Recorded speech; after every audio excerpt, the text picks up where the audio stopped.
Well, hello everyone, and welcome to another episode of MindAbility Matters. And I'm really excited to be joined today by the lovely Monyca Brown.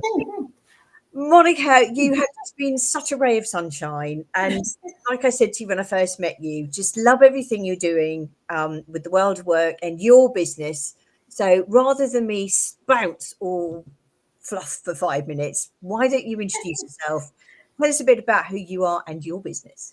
All right. So I've been in HR for, I want to say 100 years, not quite 100 years, but over 20 years. And I've worked in various companies, various positions. And in 2020, I'm going to back up. What I found is that I've always been doing a little bit of HR consulting since 2012, but in different forms and fashions. 2020, I really took it seriously and just kind of focused on what can I do to help other HR consultants in their business. And so I started off working with a friend who has a consulting company that was in its infancy, and she needed some help. It was the pandemic. I really wasn't doing much. I was like, sure, I can help you.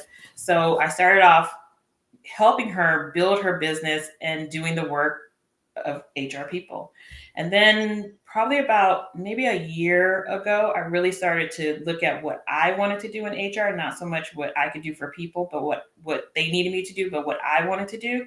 And I really found that I liked helping in the background. I liked helping HR consultants get their work done. So many times we're in the driver's seat and we're doing the business part of it. We're doing the marketing, we're doing the sales, we're doing the client meetings, and then we're also doing the work and we're checking our emails and we're doing all this stuff.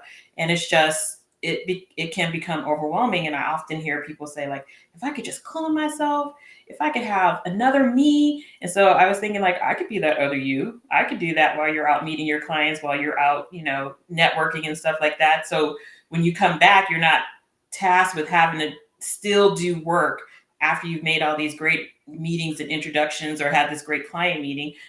People could be doing the work in the background for you. So that's how I ended up with where I am now. My company is called BackPocket because we really are your back pocket. We're your left and your right hand. We're here to help you with whatever you need.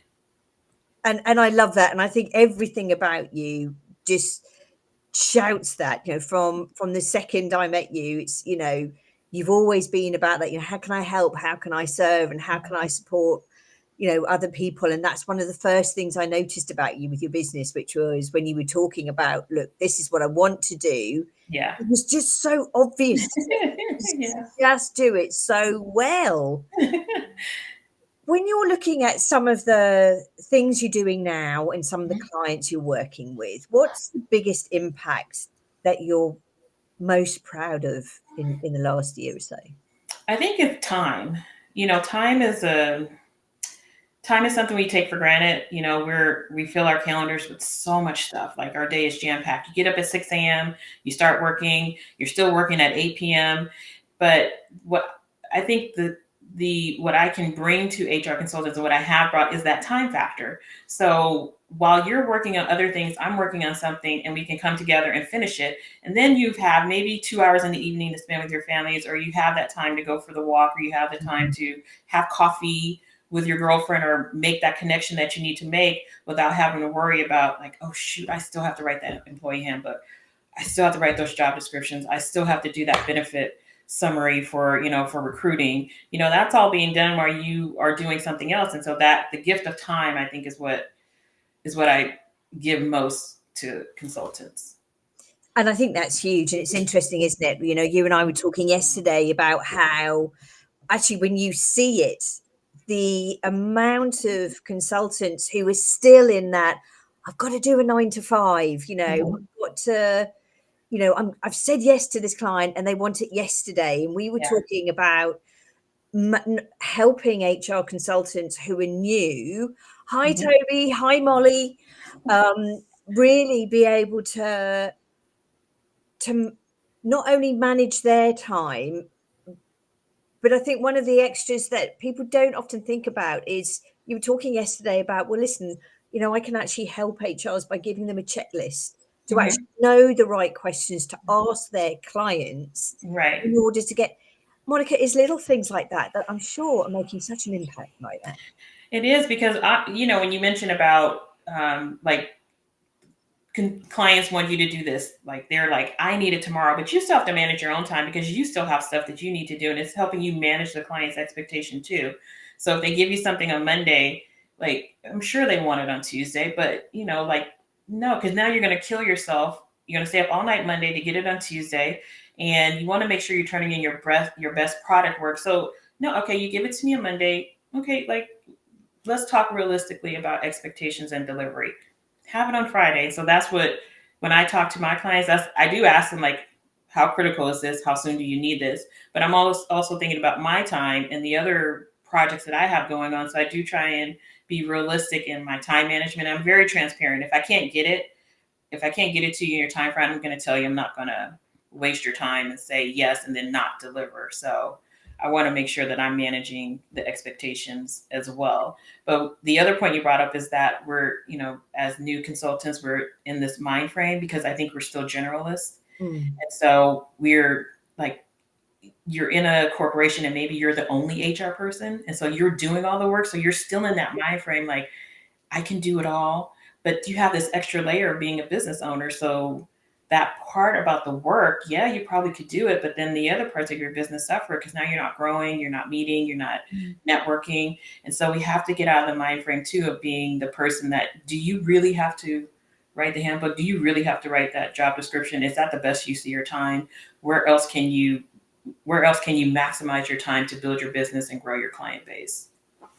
Yeah, exactly. And it's interesting. I was talking to an in-house HR today, how our perspectives are so different. Mm-hmm. And she's worried about losing her job. She hasn't yet got her head around the fact that the world of work is moving to more of a consultancy-based model where, companies will bring in the HR expertise as they need it, which Mm-hmm. is obviously great news for you in the Mm-hmm. way you work.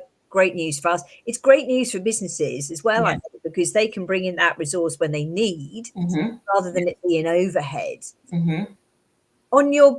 Based on your journey and where you're at now, what's the one piece of advice you'd give to an HR consultant who's coming out today, who's still so transfixed with that, I guess, that loss?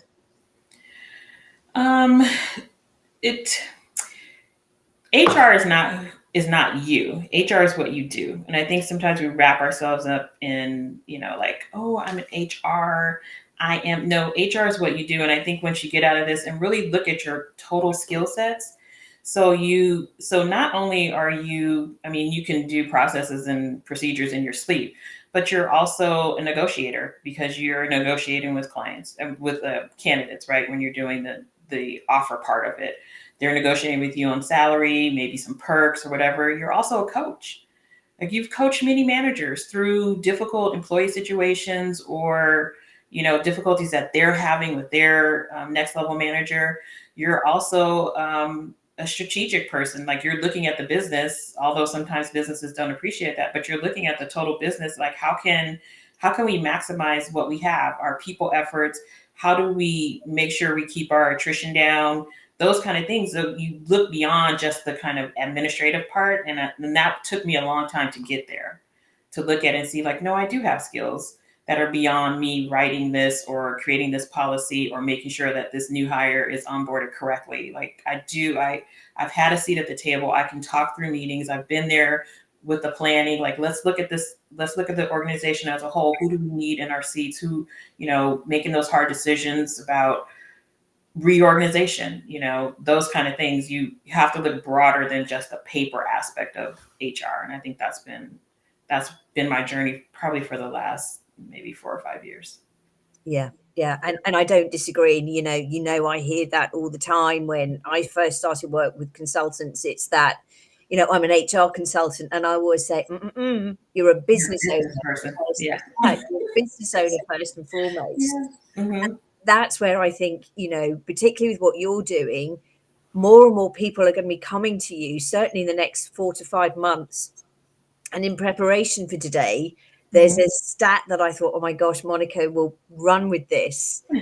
In 2023, Mm-hmm. there were 7 companies formed per minute in the States. Wow. Guess what that's gone up to in 2024? 100. It's gone up enough. It's gone up to 10, right? Yeah, okay. Gone from 7. I'm just thinking about all the entrepreneurs out there. You hear about all these entrepreneurs. So. Yeah. So my point is, number one, that competition has gone up. Personally, I don't think that's a bad thing. It means that we all kind of sharpen our pencils and get really focused on who we want to work with. Mm-hmm.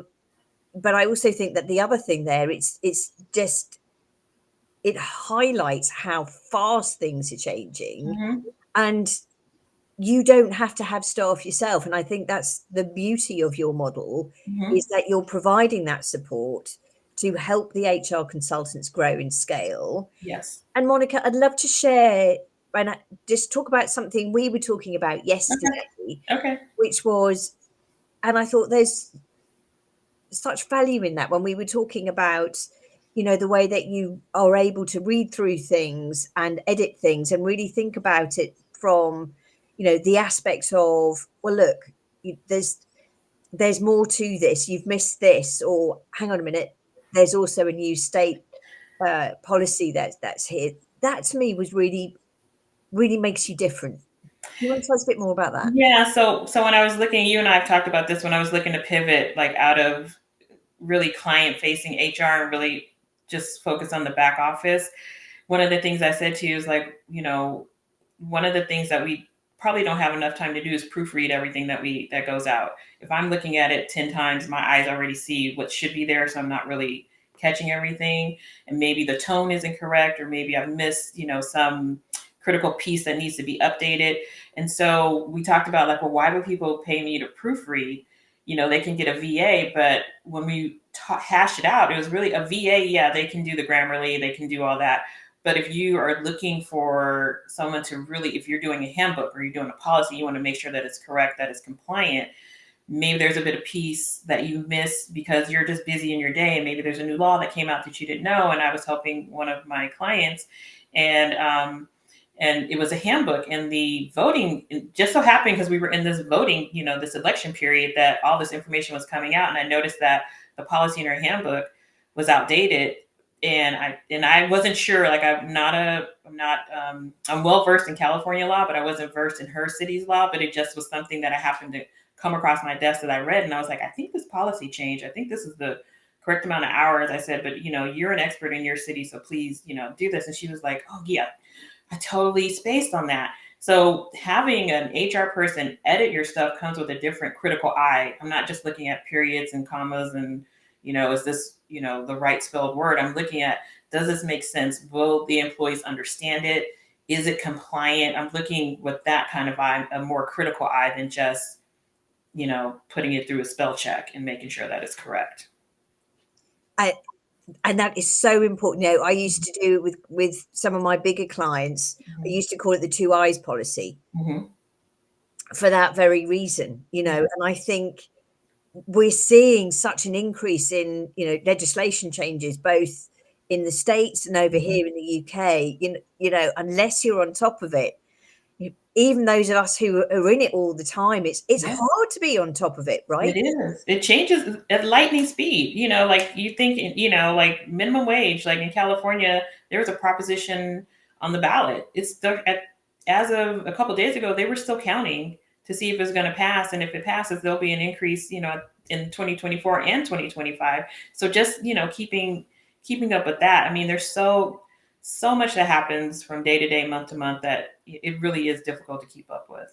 But having an extra person look at it, could help. Oh, I mean, totally. And how do you see things evolving, say, for the HR consultants in the next 12 to 18 months? What do you think is in the horizon for them? Well, I think we have to get out of being so transactional, like what I was saying about the policies and procedures. Like we have to start talking to business owners like we're business owners, and not so much about, let me come in and, I'm going to do the audit. I think audits are, important, but what is your audit telling you? Is it just telling you that their handbook is outdated? Is it telling you that they don't have a compliant job application, that they're not asking the right interview questions. Business owners are looking for something more than that. They want to grow their bottom line. They want to make sure that their employees stay. Sometimes, sometimes you have to convince, business owners that you need to make your employees happy as well, because happy employees stay. But I think having a conversation more about how can we affect your bottom line? How can we help you get to the next step? What are your goals beyond people? Let's look at your whole organization. Let's see where you want to be in 5 years. And then how can we as HR consultants help them get there? Not only through people operations, through people management, but looking at their operations, looking at some of the consultants, they go in and they look at, what payroll system are you using? Is it effective? Is it, what are your benefits? Are they comprehensive? Are you paying too much? Things like that, looking where you can save money where it makes sense, and then offer them solutions that maybe are more economical and better for their bottom line. Yeah, and I agree with you. It's funny because I see Toby on here, and we were talking on Monday about do companies actually need handbooks anymore? And I'm still hearing HR consultants who are being given 77-page handbooks.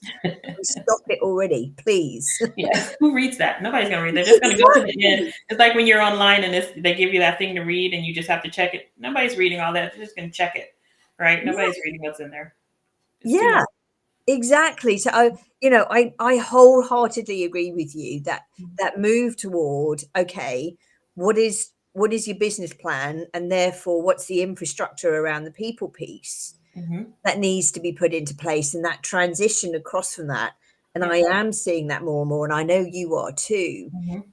What would your advice be to an HR consultant who's still kind of clinging on to the audit? I mean, I don't even like the word audit, as you know, for those of you who know me, Monica's laughing because she knows so much from me, which is I don't like the word audit. It sounds very 1980s. Diagnostic, right? Because what are we looking at? We're taking a deep dive in your business, right? Because as HR people, you need to understand you have to understand the business, because how can you support it? How do you know what the business will need if you don't know the fundamentals of, first of all, why they're in business, what their mission is, what are the goals for this year? Where are you trying to get to in 3 years? People have management meetings, and as a consultant, if they're having management meetings, I think you should be in those meetings, because they're discussing some real-time stuff that may affect what you're doing or what you think you should be doing for them. You need to be in those meetings with them. Yeah. And, earn the right. It's, if you're going to come in, and I agree with you, if you're going to come in and say, hey, we'll do an audit, as a business owner myself, going back to what we said before, I'm like this, no, you're not. You're right. Right. You're instantly on the defensive, right? And it's about coming to be on that same side.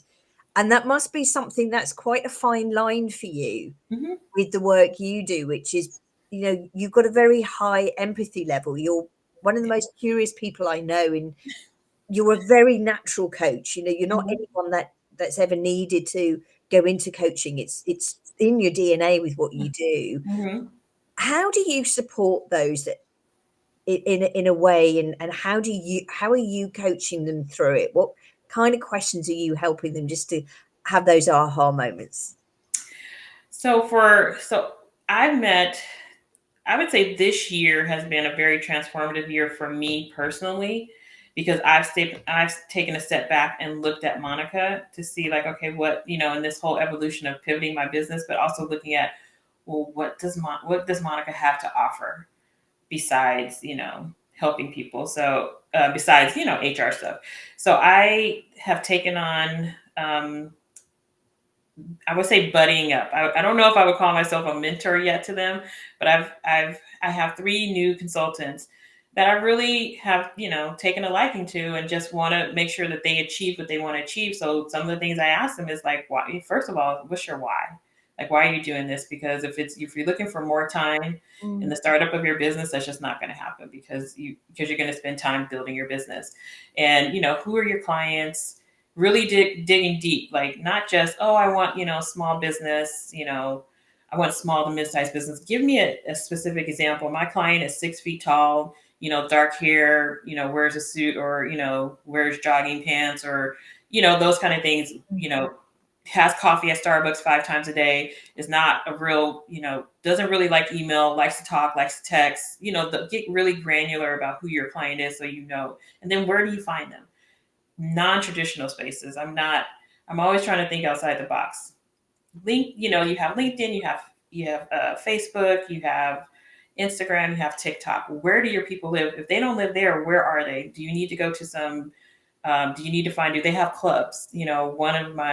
One of the folks that I'm working with, she is trying to target truckers, women-owned trucking businesses. So they're not on LinkedIn. Trucking people are not on LinkedIn. They're not on Facebook.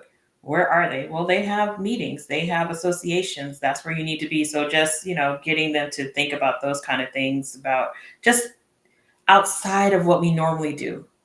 Because everything that we do traditionally is not going to work for every person. And so you really have to have a plan to think outside of the box. And I hope I answered that question. I don't know if I did. You did. Okay. And that is why more to come. We'll be getting more involved in MindAbility as well next year. So more to come on that exciting stuff with that. So I'm excited to see what happens with that. Yeah. And yeah, where would you like things to go for HR consultancies for business owner over the next couple of years? How do you see the evolution of our industry? And what are your hopes and dreams for it? Really looking at ourselves as, like I've always said, more than just paper pushers. Like, we have a lot to offer. We have good business acumens. Like, let's push that forward. Let's really talk to businesses on a business to business level, not a business to HR generalist level or HR business partner level. Let's talk business. You have this, you have this budget. What are we going to do with this budget? What is it going to look like? How's it going to affect, what you do going forward? Who do you need in your organization? And I'm just not going to recruit for that. Like, let's really talk about, like, who do you need? What does this person look like? What are the skill sets that you need? Not just today, but tomorrow. Yeah. Let's look forward. Really becoming a holistic consultant. Not, we can remove, at some point, we'll probably be able to remove consultants and call ourselves business, business partners or business consultants, or whatever the term will be at that time, but not limit ourselves to just this kind of framework where we do this, very administrative transactional work. Yeah. And funnily enough, I agree with you. And again, Toby and I often talk about it in our show, which is I fundamentally believe, as you know, that the HRs who are just sticking to policies and procedures, there's already a machine and a piece of AI for that. Right. But conversely, when people say to me, aren't you worried that a piece of AI will replace you from coaching? Well, that's already here. Yeah. But I use that to embrace it in order to be able to be human, to find my tribe, to coach wonderful people like you who are different, who want to make a difference and have an impact on the world of work. Yeah. I choose not to work with people who just want to keep the status quo. I don't want that. I want it to change, just like you. So yeah, I totally I love everything about that. Yeah. Now, Monyca, I've got some really serious questions for you. Uh-oh. Dun, dun, dun. Yes. So we are going to start with serious question number 1, Monyca.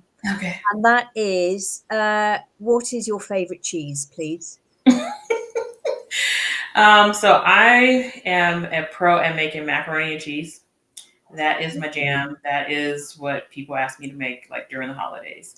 So I love a variety of cheeses. I put probably about 6 different cheeses in my macaroni and cheese, and everybody looks at me like, that is so much cheese. And I'm like, no, it's not. But if you're on a diet, my macaroni and cheese is definitely not for you. But my 2 favorite cheeses I have 2. I know you said 1, but I have 2. So I have Gruyere, because it's like nice and creamy. And then I like sharp cheddar. I like the contrast between those, especially when you mix them together. You get that sharp taste with that smooth, Gruyere taste. See, I love that. Side note, so I haven't done this for Thanksgiving yet, but I do it for the holidays. Loads of people don't like Brussels sprouts, and you see, I do too, right? But if we've got, say, lots of military here, there was one year where we did, so you always have a couple of couple of spaces on your table for, single serving members. Mm-hmm. And this one year, so I was like, oh, what am I going to do? So I did Brussels sprouts, and I did steal it from a Nigella recipe. She's a famous Mm-hmm. British cook. I know Nigella. With pasta, 2 or 3 different cheeses, mixed it all in, another bit of cheese on the top, went down a treat, and they all ate it, which was amazing. So I'm sure that their mums back home in the States were like, yay, they had greens for Thanksgiving. So love that. Side note, I'll give you the recipe if you want it. Thank you. I would. I'd like to ask you, what is your worst film you've watched this year?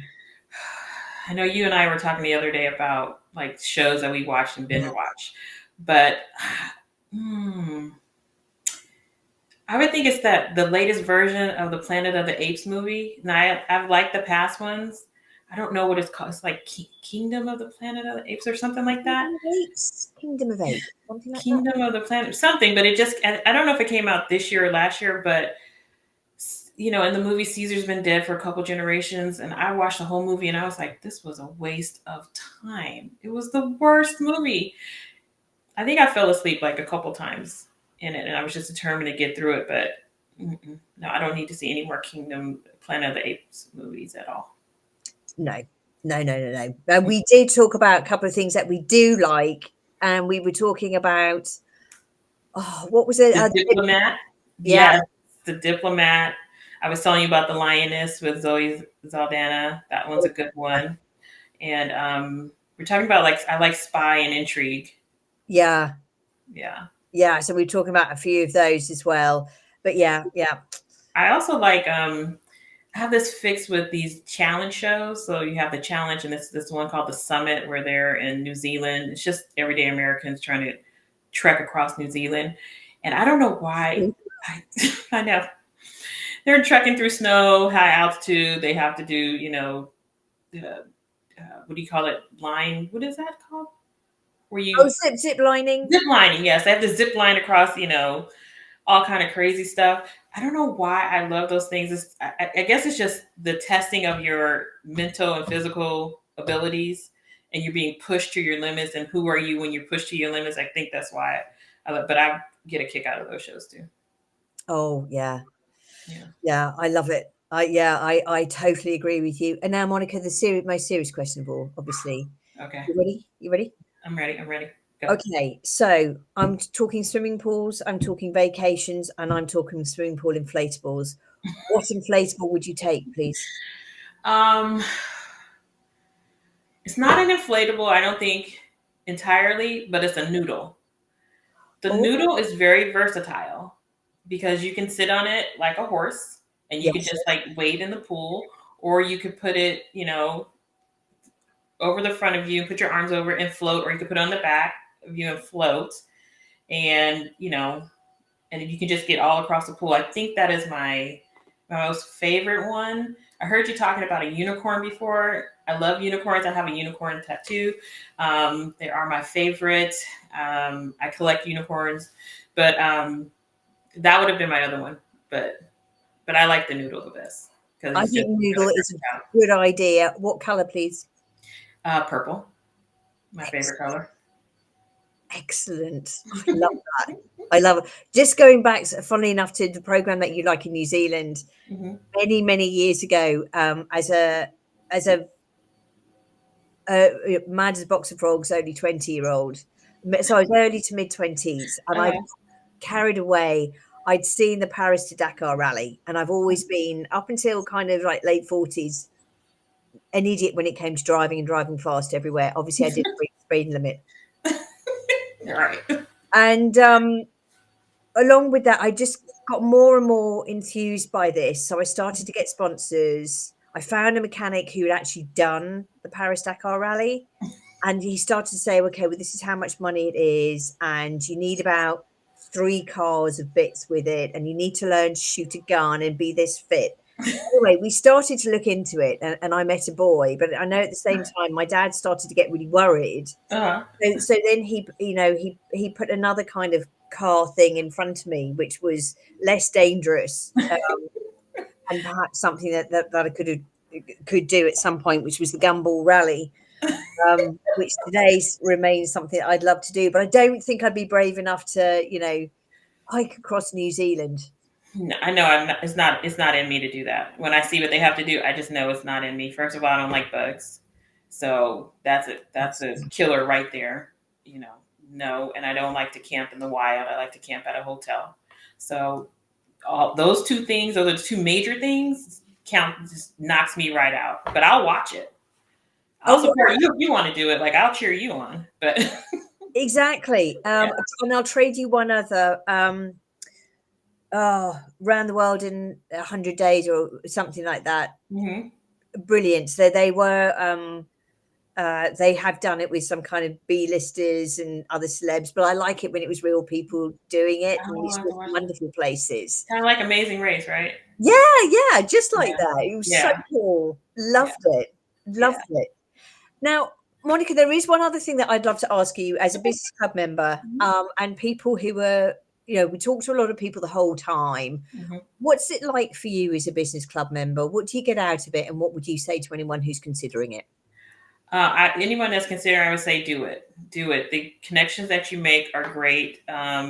Being in the Monday, Wednesday, Friday meetings has been super beneficial for me to just hear other people's ideas. I get ideas from hearing what other people are doing or some of the struggles that they're going through or the wins that they have. Um, it has helped me focus because you get feedback. You get instant feedback when you're talking, especially on the Monday accountability calls are great. The Wednesday, we learn something new. On Wednesdays and Fridays, we get to talk about what we did, and that always is inspiring to me. I like to hear about other people winning. You win, I win, and you're going to teach me how to win. You probably don't even know you're teaching me, but I'm listening and I'm learning. And for me, in having the community, we work. Most of us work in in solo positions and in silos sometimes.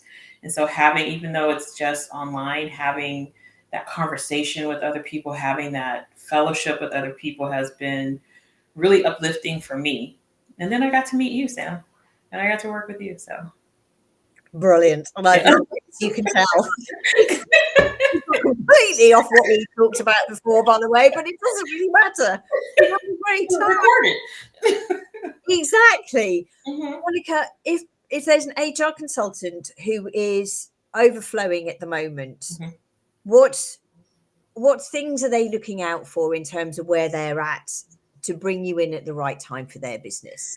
So really it's if you're at capacity, and sometimes we don't know when we're at capacity, but when you start dropping deadlines and you start, and you're up till, 3, 4 o'clock in the morning working after, you've cooked dinner for your family and maybe taken, 30 minutes to eat. Maybe if you've taken any time to eat, or you're just like me sometimes, like sitting at your desk, like still like eating and stuff like that. But if you're at that point, then maybe it's time for some help. And, we could talk about that. We could talk about what it looks like. We could start off slow. We can, just dive right in, whatever we can do to help you reclaim some of your time and breathe.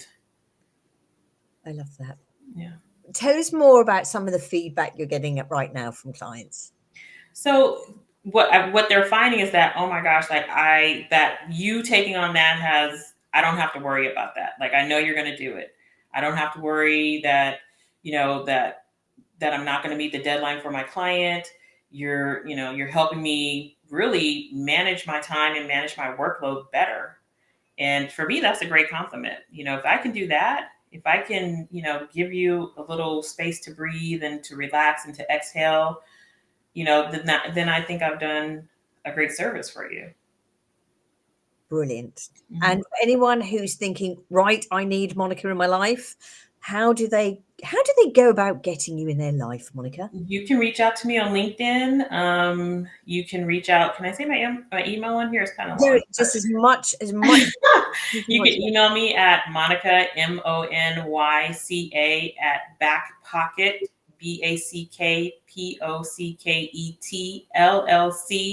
LLC.com. And those are the two ways you can reach out to me. I'll get back to you. She actually will. And as you can see, she's just an absolute breath of fresh air and a ray of sunshine. She's someone that I'm very, very grateful has come into my life and is part of the club. And so, Monica, I'd love to say just a big thank you for coming on today. Thank you. Well, it's You been know how nervous I was about this, right? So thank you. and then just to make it even worse, so as many of you know, I am not digitally native. I am sometimes not even savvy. I'd go as far as to say not even savvy. So this was all set up beautifully, and then I managed to completely technical term bugger up the intro music and exit music. So poor Monica she's done a cracking job. But I hope you've seen just how fabulous the work Monica is, the work she's doing is, how fabulous she is as a human being. And just what a difference having something like Monica in your life can really make if you are an HR consultant, you're building a business and you need a bit of support. She absolutely can be there to support you. Most definitely. Please reach out and get in touch. One of the things that I will suggest is, if you can't get hold of her for any reason through and you didn't catch your email address, please reach out to her on LinkedIn. I know she's always on LinkedIn, or get in touch with me and I'll make sure that you get her details. Yes. So without further ado, thank you everyone for watching. I will try and end this show and we'll see just how well that goes, shall we? Thank Yeah. you, everyone. Thank you.